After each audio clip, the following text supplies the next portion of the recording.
Alright guys, I'm here with another quick tutorial video. It's going to be about these rock sliders, how I made them, how you could make them, and just a few ideas. I'm sure you guys see these high axes on here. I'm going to be doing a review on those. Super sweet tires so far.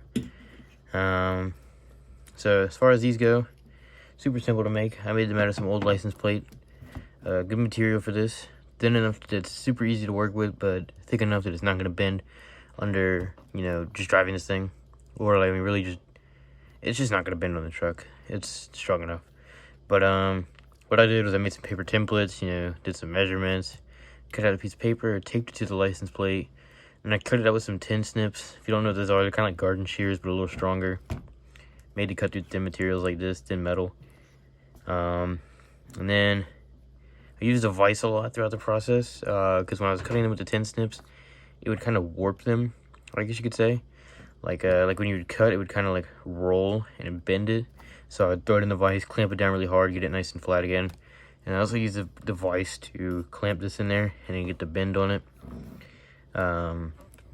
So yeah, I use a file too, just to get the edges nice and flat and everything.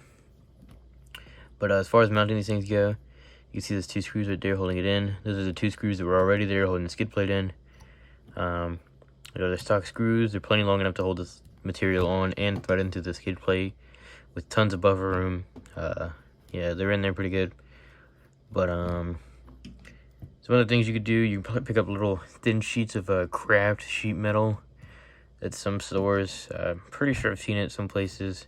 I couldn't find any while I was looking. I don't know why. I just sworn I've seen some in like Walmart and stuff. Anyway, just use a license plate. Sure, there's other things you could use.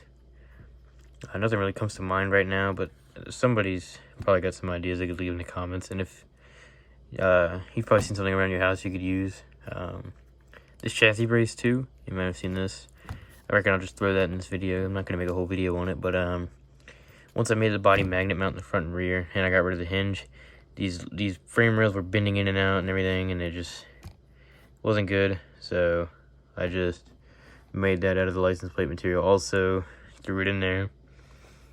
Just using, I can't remember what this is. It's something I cut. It might have been a battery tray, but I cut the part where the screw goes in, like off of it. And I used it as like a nut, and then I used some spare screws I had to hold it in. But and that's all I've got for this tutorial. If you got any questions or anything, just let me know, and I'll answer them.